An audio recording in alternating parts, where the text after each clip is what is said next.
Welcome back to the Crochet Cards. How's my friends at Yarnspirations.com. This is the Bernat Make This. This is a cardigan designed for beginners. Now, if you're familiar with our work, you'll notice that this particular PDF is different than what we've been normally working because Yarnspirations is making an active effort to be able to teach new crocheters that may not have access to people like you and I to be able to crochet. So you will notice is that the patterns are extremely detailed as you go, and there's lots and lots of photographs and extra large print for those that will need that, and you will notice a lot of great things. So this particular cardigan is in style for 2023 and 24, and you are going to notice is that this is available from extra small to 5 extra large. So you'll have the colors that you'll have with the breakdown, and I'm going to show you a little bit more detail now. Over the past several years, you will notice in Yarnspirations designs, if you're not colorblind, is that you will see that there's a color differential between all of the different sizes. So you'll see this color for extra small, and then medium large this color, and so on. So whenever there's a change in the pattern to be made, you're going to notice is that there's a color difference in the pattern itself. So let's take a look, and we got lots and lots of pages here, and we're looking for where we see that. So we're going to see it later on right here. So it says repeat the last hexagon round 3, 3, 5, and 5. You will choose the color or the order that matches the size. So you have the extra small all the way to 5 extra large. So what I like to do is that I like to go through the pattern in advance and just circle the number that I want to do with a pen. And you will notice is that there's a crochet diagram that's available for you. And this particular hexie, you're going to notice as well that it does not sit flat. It sits like this because the extra space, when it's folded properly, will look like this. So if it's a regular hexagon that doesn't have any give to it, it won't be able to do this shape. So this is 1/2 of the cardigan that you'll see. And then if you keep on following, it shows you how to do the seams, which we will cover today. And you'll continue to do the bottom hem and more and more and more to the very end to be able to enjoy it. So these are called stitch diagrams, and they help just to showcase the journey as you're working your way through it. So when you're looking at this particular sweater, you're actually looking at 2 hexagons. So they're both identical. They both change at the same time. For illustration purposes, what I did for myself is that I went ahead in the pattern and I actually did the color breakdown. And you are going to notice is that the small to small size, or extra small to small, has 16 rounds, medium large has 18 rounds, extra large to 3 extra large has 21, and 4 to 5 extra large is 24 rounds. You're going to notice 6 rounds of color A, 4 rounds of color B, and so forth. So I broke it out for you just in case you don't see it on the pattern itself. And so this is a great way. So if you just want to do one color, then you can just do 16, 18, 21, and 24 rounds. If you have yarn that is self-striping, you can also just do those amount of rounds just in case you don't want to change the color. So today's tutorial, I'm going to show you how to get started. I will show you how to change out the color. And once you understand the one round, it's just basically repeating that over and over until the cows come home. And without further ado, we're going to dive right in. You'll need a 5mm size H crochet hook today, and we are using here on the camera, after you throw your hook on the floor, we're using Bernat Super Value yarn. These are the colors that you'll see, and this is a great day to get started. On page number 4, you're going to notice is that make a granny square swatch. So they're asking you to make a granny square. So if you just go on YouTube, you can find how to make a granny square. You'll use your 5mm size H crochet hook and then the yarn that is suggesting, and you are just going to complete the instructions just like you see. So this is a regular granny square, and at the end of it, what you need to do is take a measurement. If it measures 3.5 inches or less, go up a hook size or 2.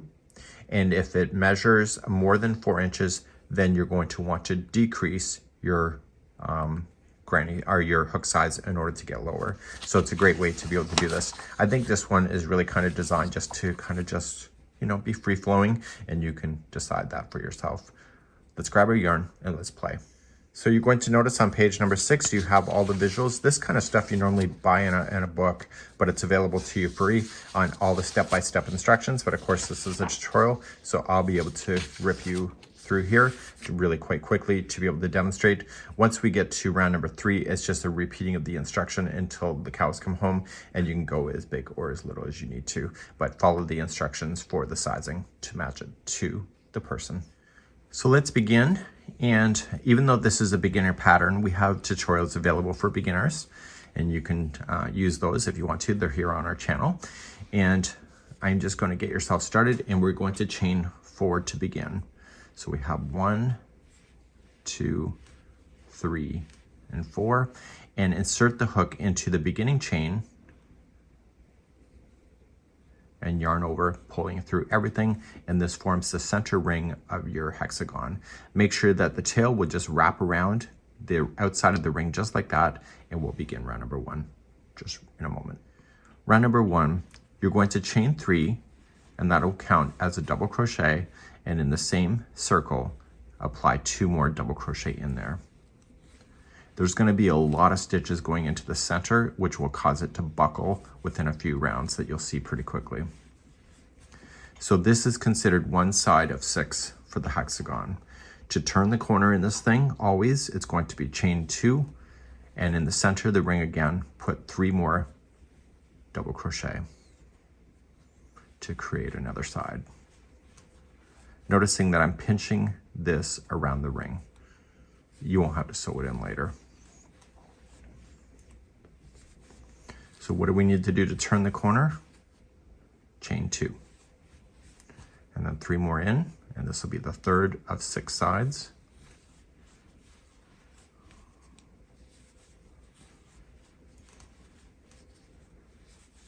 And now we're running out of center space because that's normal. So I'm going to let this straggler just fall out to the back of it, and just pull on these because it's just around the ring. Pull it and expose more ring. Okay, don't be scared of it. So chain 2 and put 3 more double crochet in to the ring. So this is technically the 4th side, and the other 2 sides you'll add will cause it to really squish in there. So chain 2 and again pull on it and add 3 more double crochet in. This is a pentagon now because it's 5-sided.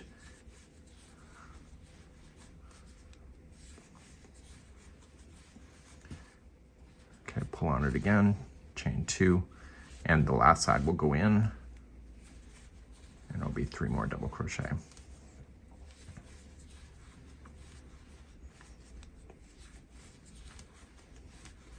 At the end, we're going to chain 2, and we're going to join it to the top of the first chain 3. And so you can see there's a lot of stuff going in there, so make sure you can count 6 groups of double crochet. So we have 1, 2, 3, 4, 5, and 6. Let's begin round number 2. Round number 2, we want to get to always the corner space. So right where we're sitting on the top of this one. So we need to slip stitch over the next 2 double crochet and slip in stitch into the chain 2 space. And this is where we begin. To start, you're going to chain 3. That's your first double crochet, and put 2 more double crochet into the corner.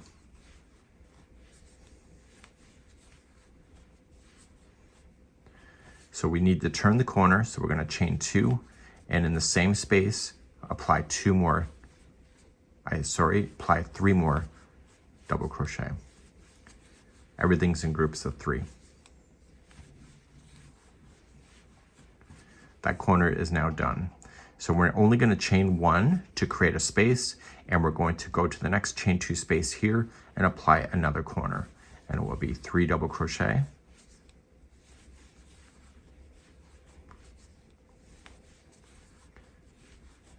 chain 2, and 3 double crochet.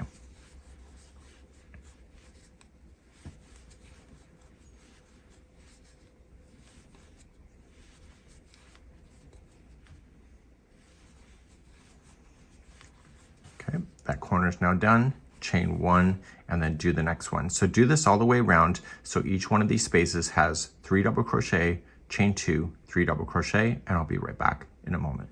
Okay, when you get to the last space, you have 3 double crochet, chain 2, 3 double crochet. Don't forget you have to chain 1 first and then just join it to the top of the first chain 3. Okay, And so now you can see that it's sitting flat, but it won't sit flat for very much longer. The next round, you're gonna start to see it kind of go wonky, which is what you're looking for. So to start a new round, number 3, let's go. So all rounds now right to the end are the same. So you're just gonna slip stitch over to get to the corner. And once you're in the corner, chain 3 and put in 2 double crochet. And because it's a corner and we need to turn, we need to chain 2.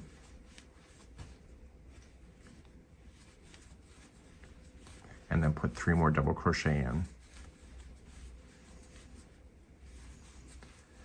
Now the only difference between this round and all the rest of them is that the amount of spaces before you get to the next corner increases by 1 every time you go around. So chain 1, and in the space, because it's not a corner, just put in 3 double crochet into that space.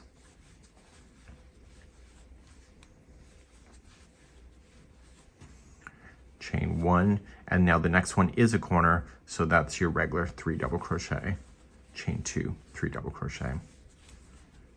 So you're just keeping an eye on the corners. If you don't see where those are, then just put a stitch marker there or something to indicate with you what it is, but you should be able to see it. Okay, so that's done. Chain 1, look for the space because it's not a corner. It's 3 double crochet in.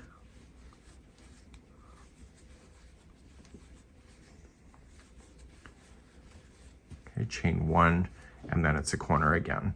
So you're noticing it's kind of starting to do this. That's exactly what you're looking for. So in the corners, put in your 3 double crochet, chain 2, 3 double crochet, followed by chain 1 spaces between things. And if it's not a corner, just put in 3 double crochet, just like I showed you here, and go all the way around for round number 3. So at the end of number 3, don't forget to chain 1 after this last one. The corner's already done. Slip stitch it to the first. So this would be considered 3 rows, or 3 rounds, 1, 2, and 3. And so with the different sizes, we need to complete a certain amount here in order to do that. So let me take you to the sheet. It's sitting flat for now, relatively, but it will get all ruffly. Let me take you back to the reference sheet. So with the first color, we need 6 rounds. We're currently at 3. For the extra small to small, medium, large, we need 6 rounds. Okay, so we already have 3 done, so you just got 3 more. The extra large to 3 extra large, there's 7 rounds, so I need to do 4 more. And with 4 to 5 extra large, it's 7 rounds, so I need to do 4 more.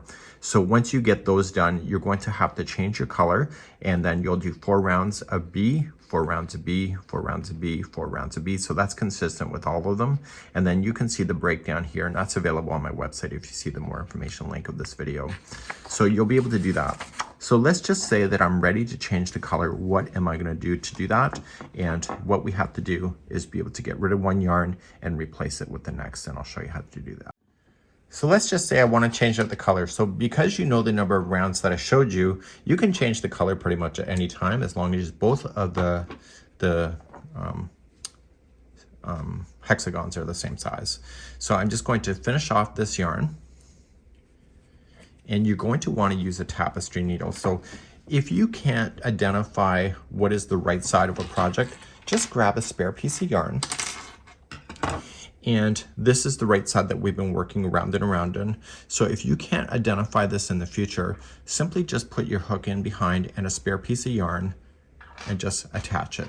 So whenever you see this, you'll know that this is the right side of the work. So when you're wearing this cardigan, this is the side that people will see.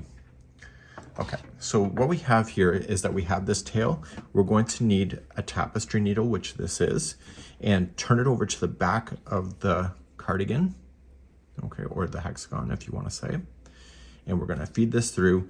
And it's not good enough just to feed this yarn through the strands. You need to break apart the plies as well.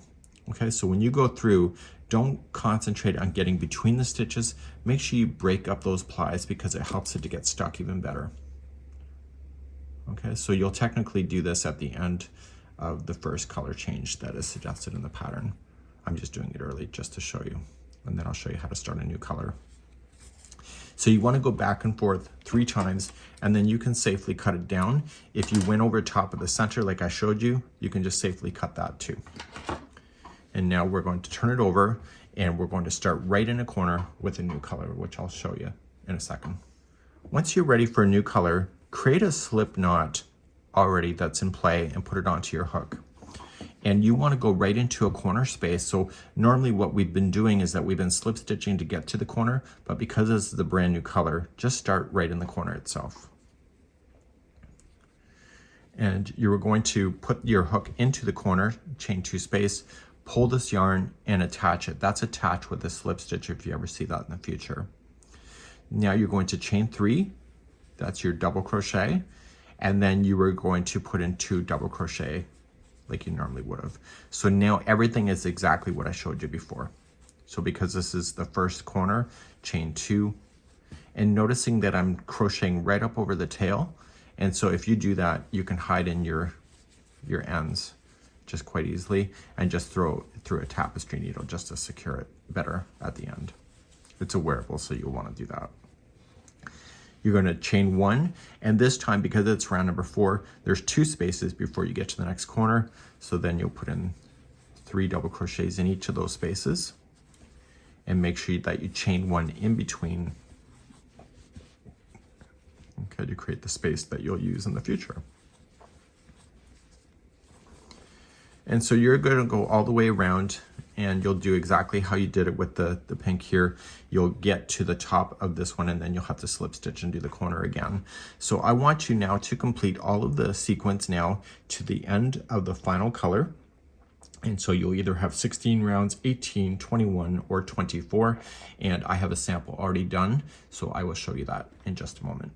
So on screen is my example, and you see how it's buckling. That's exactly what happens with this because of the stitch work.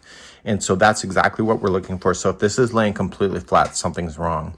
So what I have here, this is the right side of the work. I can tell through experience, but if you couldn't, you will have your stitch marker in, like I showed you to do, so you'll be able to identify that. So you need to have 2 of these before you go. I've decided to do the extra small to small just to make this a speedy process for filming. And now our process now, we're going to continue along. So now that I have 2 of these, we're going to have to now work on our next step, and that's coming up next. So our next step is now to fold this, and you'll see that in the instructions as well. Make sure you can see the right side of the work right here. So when you fold it, it's going to be the wrong side of the work that will come up. And when you fold it, it will create an L shape just like you see. So you're looking at the inside of the sweater. So it tells us in the instruction that this dimension here should either be, depending on your size, 10.5, 12, 14.5, or 16.5. Let's just say, for example, that this is the small and it's kind of just short a little bit.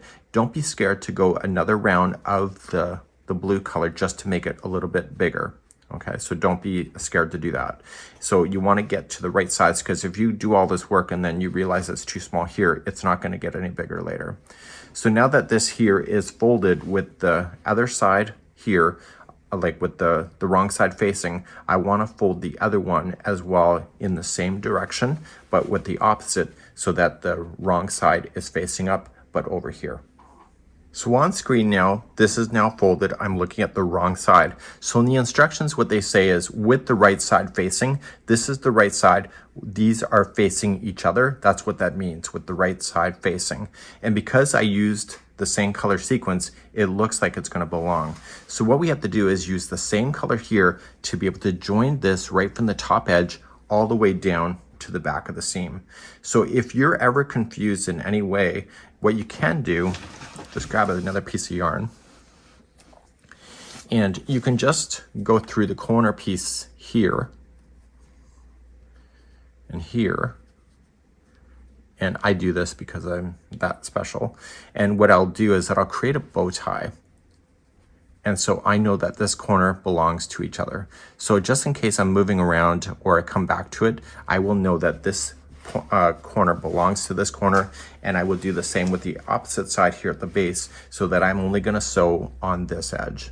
So let's begin to do that next. So we're going to grab a spare piece of yarn, and so I've opened the jacket just slightly so the 2 layers are not directly over top of each other, and I'm going to go here, and this is called the whip stitch. Now with the yarn that you want to attach, this yarn is going to disappear because it's the same color. So create a slip knot to begin, and the other side. So it says to give the length of the top of the sweater, and So you need enough stitches to be able to whip stitch around. And you can see that in the instructions. So now the stitches will match each other as you're working your way all the way across this back seam. So we're looking at the inside of the jacket. So now that I'm ready to sew this together, I am going to go into the corner. Okay, so you can go right into a corner itself and a corner itself. And because I have a slip stitch on the opposite side of the strand, when I get to there, I want to push it through to the slip stitch, and this will lock that together. So I'm going to pull it tight, and this will close the slip stitch onto itself. I'm going to move the tail out of the way, and we'll sew that in later. So every stitch matches each other. So you're going to go into this stitch on this side, and then the stitch on this side, directly across. And because it's the same color, it's going to blend. Okay, so stitch this side. So you're just going to match this stitch to stitch. So if there's a chain one space, just match the space. Okay, so you're going to work your way all the way down the seam. And don't be scared to pull on it, because once you pull on it, it will really disappear. So this is a chain one space, so go right into the chain one on this side, chain one on this side, and keep going all the way down the edge, just like that. And don't be scared to pull on it to really push it together. I'll be right back. So I'm coming close to the end of this side. And so we're going to be ending at the base here. You could have started on the bottom and gone up too. It's up to you on where you wanted to start. And when we get to the end, we need to get rid of this tail end and to be able to sew it in. You notice how it's kind of like doing a phone cord kind of thing? Well, for those in my generation, if this is happening to you, just don't be scared to be able to twist it, to give it the twist back to the yarn so it keeps its strength. If you let it untwist and you're doing it untwisted, every fiber operates on its own, and so therefore it can compromise the strength of the yarn. So I don't know why it does that. You can leave me a comment on why it does that. So I'm going to go right to the very end, and because I went right into a space on the first side, when I come through, I want to just loop through and pull tight. And then I'm going to tie this into a little knot on this side so it doesn't want to come out. Okay, don't be afraid to pull on it. And then I'm going to drag this on this side, so don't let that needle hit the other side of the work. So if you turn it over and you see this coming through, you're too deep. So just come through. So you're going to go through once.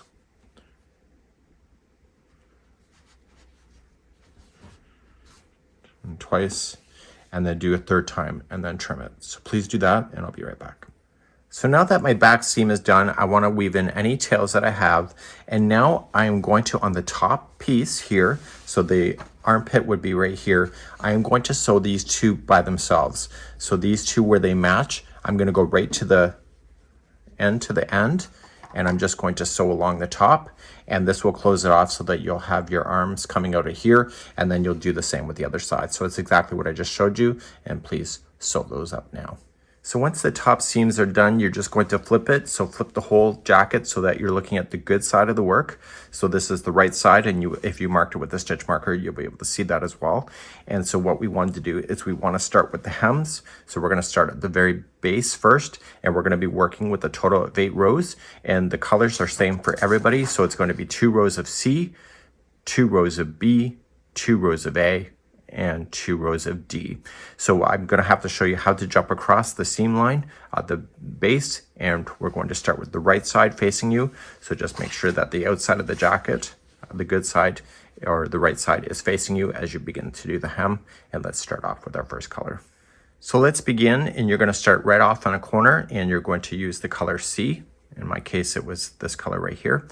And so I'm going to join it right into a chain 2 space at the corner here, and just slip stitch to attach and chain 3, and then put 2 more double crochet into that same piece. So you're going to work across like this was the granny. So you're just going to chain 1 and then put 3 doubles into the next, and chain 1 and 3 doubles into the next, and etc. So I'll see you at the back of the seam line in just a moment. When you get close to the seam line, you're just still going to chain 1, and you're going to come to the chain 2 space before the seam line and put in 3 double crochet.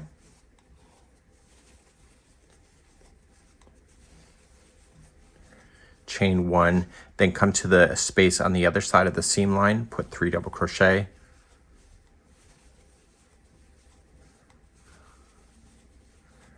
Chain 1 and keep on moving across. So now we've just spanned across the seam line, so you'll never have to deal with that again, and we will be back in a moment at the end of the line. So I'm coming to the end of the line and we cannot go any further, so chain 1. And so there's 2 rows for every color, and there's only 4 colors, so there's 8 rows. So right at the very last one, put in your 3 double crochet, just like how you started. And then that will be the end of our row number 1. We want to keep this color going, so we're just going to turn around and go back in the opposite direction. And so for row number 2, whenever you have it, you're going to chain 4. So 1, 2, 3, 4. So that counted as a double crochet and a chain 1 space, and you're going to start immediately in this space right here, and then you'll just put in your 3 double crochet in and just blaze your way all the way across. You don't have to worry about the seam line. So chain 1 in between them and do this all the way across, and I'll see you at the end of the row, and we'll change out our colors at that point. So I'm getting to the end of the row. So these are the 2 colors, or 2 rows using the first color. And so I'm going to go right to the very end. So slamming in my 3 double crochet, and then you are going to chain 1 and apply 1 double crochet right into the end. And this will leave an open hole, very much like it was here. So let's get rid of this color, weave in your ends, and we'll start you with row number 3, and then rows 2 and 3 are going to be the repeat then for the instruction. And you need to make sure there's 2 rows for every color. So turn your work. I'll weave in my tails later. And I'm using my next color, and so I'm going to do 2 rows of this. So because this is an open space like it was in the beginning, we're just going to attach it. And chain 3. That's your first double crochet, and put 2 more double crochet in. Okay. Then you do what you normally would have done then going across, is that you'll chain 1 and then put in 3 double crochet in the next space. So please do that same thing going across, and I'll see you at the end of the row, and then I'll lay the rest of these for the bottom hem for you to finish on your own. So when you get to the end, you'll have a gap, so you'll put your 3 double crochet into that gap. So because I need 2 rows of every color, I'm just going to automatically turn around and then just start by chaining 4. So 1, 2, 3, 4, and then come into the next space. So you're creating what you already created before. So please go through all of your rows, finish off, and then I'll see you on the sleeve in just a moment. So I've already done 1 sleeve in advance, and you're going to notice is that it is a total of 8 rounds for all sizes. So we have A, B, C, and D, and they're all just 2 rounds each. The trick to this is when you start this, you want to start it at the armpit area. So just follow it out with the fold, and then that's where you're going to begin your journey. So as you're working your way through here, you're going to always start and stop at the same spot, so that you keep the seam line for that underneath the sleeve. So let's begin, and I'll show you, and you're going to repeat the both first for both sides of the arms. So let's start this sleeve. So here is the fold with the arm, here is the top, and so I want to start on the underside. So I'm just going to put my hook here and get my first yarn ready in order to play. So as you begin this journey, you're going to start with the right side facing out, which is the good side when people are wearing it, and this will establish us to do the rounds. We're going to attach, chain 3, and then 2 double crochet into the same space. So you're still only working with the spaces, and we're going to be working in rounds just very much like you were doing on the hexagonal stuff. So you're going to just chain 1, jump to the next space. So keep doing that. I'll see you at the top of the seam line where the top of the shoulder has been already sewn, and I'll show you how to jump over. And it's the same as doing it in the back side as well. So I'll see you there in a moment. As you come across the top, just chain 1. So you're going to go to the space before the seam line.